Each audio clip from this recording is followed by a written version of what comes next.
रहे हैं फ्लावर के पार्ट्स को, जिसमें हम कैलिक्स और कोरोला पढ़ चुके हैं। साथ ही हमने पढ़ लिया कैलिक्स और कोरोला मतलब सेपल्स और पेटल्स का फ्लोरल बड में अरेंजमेंट। इसके बाद हम आते हैं रिप्रोडक्टिव पार्ट्स पर या नेसेसरी पार्ट्स पर, जिसमें सबसे पहला है androecium. Androecium means male reproductive organ.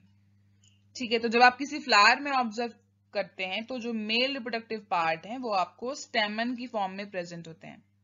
तो androecium is the grouping of stamen, और you can say androecium is composed of stamens. अब अगर मैं एक स्टेमन के स्ट्रक्चर की बात करती हूं तो यहां पर अगर आप देखेंगे, यहां आइए, दिस इज अ सिंगल स्टेमन। तो स्टेमन के दो पार्ट होते हैं, this part, this upper part is anther, thick part is anther, and this thin filament. तो फिलामेंट एंड एंथर, इन दोनों को मिलाकर हम वर्ड यूज करते हैं स्टेमन। तो androecium is composed of stamens and stamens has two main parts, anther and filaments.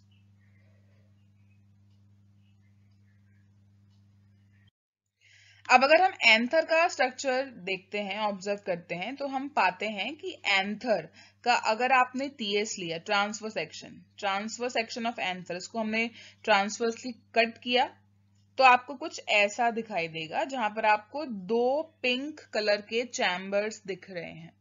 These chambers are known as lobes. तो anther is bilobed, generally bilobed होता है, दो लोब होते हैं। अब अगर आप इस पिंक कलर के लोब को ऑब्जर्व करोगे ध्यान से, तो यहां पर भी बीच में एक डिप्रेशन है ना। तो इस एक लोब के भी दो पार्टीशंस बन सकते हैं, उनको कहा जाता है पॉलन सैक, और पॉलन सैक में ही एक्चुअली पॉलन ग्रेन्स बनते हैं। जैसा कि आप जानते हैं stamen is a male reproductive part, तो यहां पर पॉलन ग्रेन्स का प्रोडक्शन होता है पॉलन सैक में, और पॉलन सैक प्रेजेंट है लोब्स में। तो generally anther is bilobed, each lobe contain 2 pollen sac. तो ओवरऑल किसी भी एंथर में 4 पॉलन सैक पाए जाते हैं जहां पर पॉलन ग्रेन्स बनते हैं। But if in any case अगर कोई स्टेमन पॉलन ग्रेन्स नहीं बनाता है, वो रिप्रोडक्टिवली इनएक्टिव होता है, तो उसे कहा जाता है स्टैमिनॉइड। अगर हम स्टेमन्स के फ्लोरल पार्ट से अटैचमेंट की बात करते हैं, तो if stamens are attached to petals, आप अगर इस डायग्राम में देखेंगे ध्यान से, तो देखिए these red portions are petals और दिस इज स्टेमन्स। तो अगर आप स्टेमन यहाँ पर बेस पर पाएंगे, अगर आप बेस पर ऑब्जर्व करेंगे, तो आप देखेंगे कि जो स्टेमन्स हैं वो पेटल से फ्यूज्ड हैं। तो when stamens are attached to petals, they are known as epipetalous। लेकिन आप जानते हैं कभी कभी कुछ फ्लावर में पेटल्स और सेपल्स अलग अलग नहीं पाए जाते और एक कॉमन स्ट्रक्चर प्रेजेंट होता है which is known as perianth. तो if stamens are attached to perianth, they are epiphyllous, they are known as epiphyllous. ये अटैचमेंट है स्टेमन्स का पेटल से या फिर पेरियंथ से। तो अगर अटैच हैं तो वहां हम वर्ड यूज करेंगे एपीपेटलस, और अगर वो पेरियंथ से अटैच हैं then they will be known as epiphyllous. Epiphyllous का एग्जाम्पल आपको लिली फ्लावर में मिल सकता है, और एपीपेटलस कंडीशन आपको चाइना रोज में भी मिल जाती है और ब्रिंजल में भी। इसी तरह से if the stamens in a flower are free, अगर स्टेमन्स किसी फ्लावर में फ्री हैं, स्टेमन्स का मतलब एंथर और फिलामेंट। अगर आप इस डायग्राम पर आए तो आप देखेंगे कि लोटस फ्लावर में जो भी स्टेमन्स हैं, आइदर एंथर और फिलामेंट, ये नंबर में बहुत सारे हैं और सभी एक दूसरे से फ्री हैं। फिलामेंट्स भी और एंथर भी, they are free from each other, कोई भी जो स्टेमन है वो दूसरे से फ्यूज्ड नहीं है। Then the condition is known as polyandrous condition. If stamens in a flower are free, the condition is known as polyandrous. ठीक है। And if the stamens are united, अगर स्टेमन्स आपस में फ्यूज्ड हैं, जुड़े हुए हैं, then the condition is known as synandrous. If stamens are free, then they are called polyandrous, and if stamens are united, stamens are fused, then condition will be known as synandrous condition.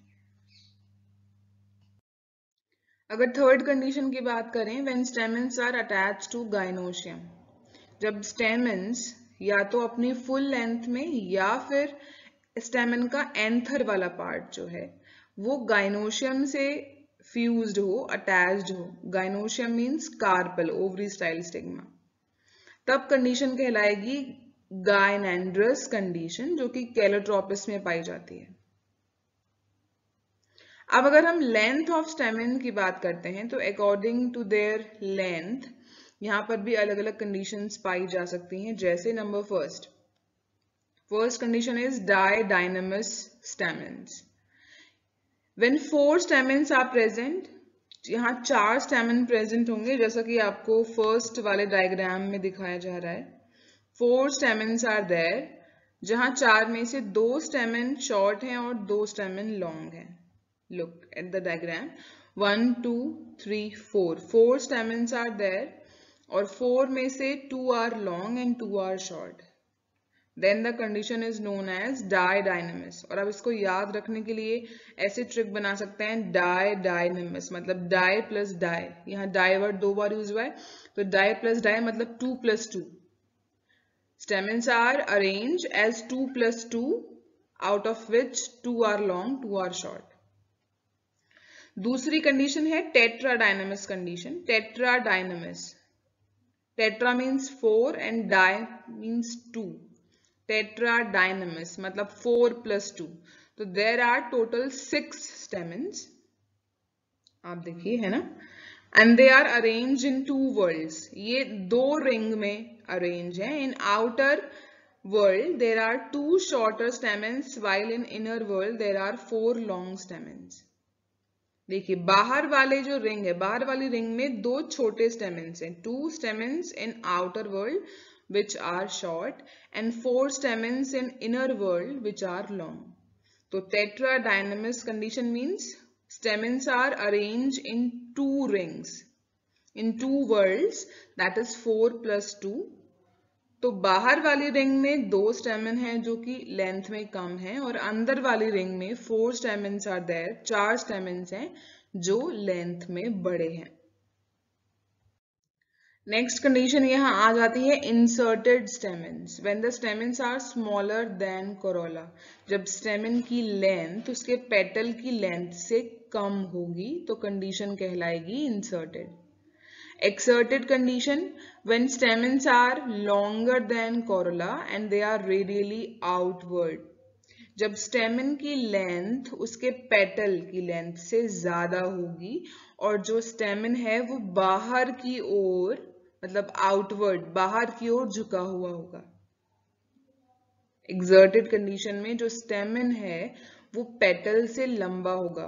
For sure जब वो petal से लंबा होगा तो वो बाहर की ओर, वो रेडियली आउटवर्ड प्रेजेंट होगा, वो बाहर की ओर झुका हुआ होगा. तो उस कंडीशन में एक्सर्टेड स्टेमन्स हम बोलते हैं, और एग्जाम्पल होता है गुलमोहर का.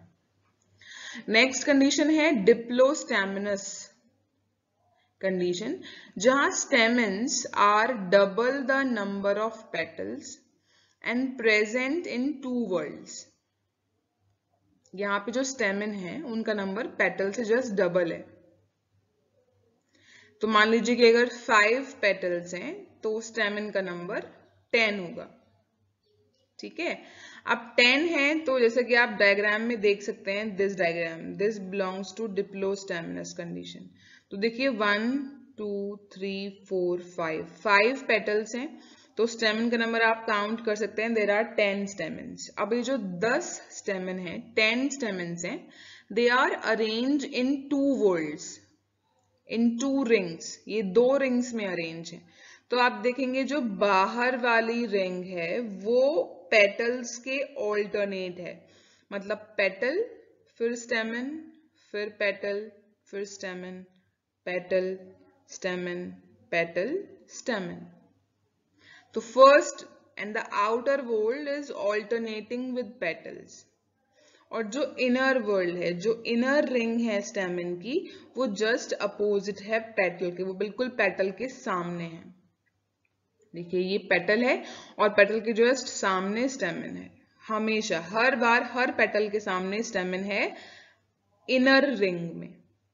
तो डिप्लोस्टेमिनस कंडीशन आप समझ गए, stamens are double the number of petals, double है नंबर में और दो रिंग में अरेंज हैं। पहली रिंग के जो स्टेमन हैं वो पेटल्स को ऑल्टरनेट कर रहे हैं और जो अंदर वाली इनर रिंग के स्टेमन्स हैं वो पेटल्स के सामने हैं, just opposite to the petals.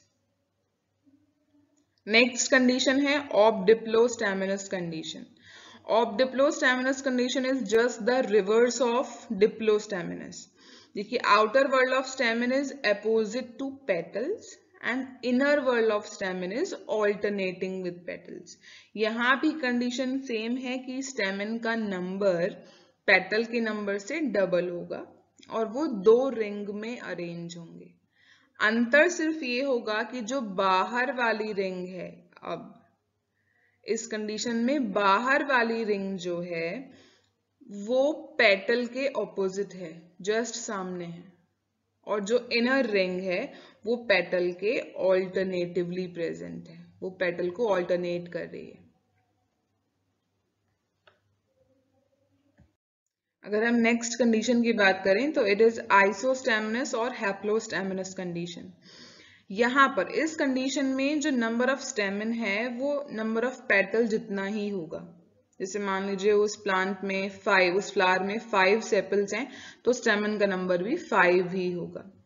और जो स्टेमन है वो एक ही रिंग में, एक ही वर्ल्ड में प्रेजेंट होंगे, जो कि पेटल्स के ऑल्टरनेटिवली होगा।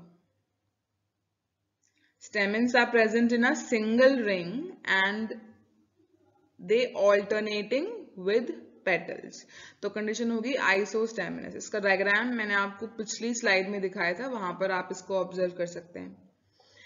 Next is heterostemonous. Heterostemonous when stamens are of different length in some flower. Heterostemonous condition वो होती है जहां पे स्टेमन्स जो हैं वो अलग अलग लेंथ के पाए जा सकते हैं, मतलब उसी स्पीशीज की अलग अलग फ्लावर में जो लेंथ है वो डिफरेंट हो सकती है। Stamens are of different length. Next is staminode. Staminode when stamens are without pollen grains and remains sterile throughout life and called staminoids. देखिए कुछ स्टेमन का काम है, स्टेमन is a male reproductive part, तो स्टेमन का काम है pollen grains बनाना, मेल गैमेट्स बनाना। लेकिन अगर कोई स्टेमन pollen grains नहीं प्रोड्यूस करता है, वो रिप्रोडक्टिवली इनएक्टिव रहता है, तो ऐसे स्टेमन को स्टेमिनॉइड्स कहा जाता है। स्टेमिनॉइड मीन्स स्टेराइल स्टेमन।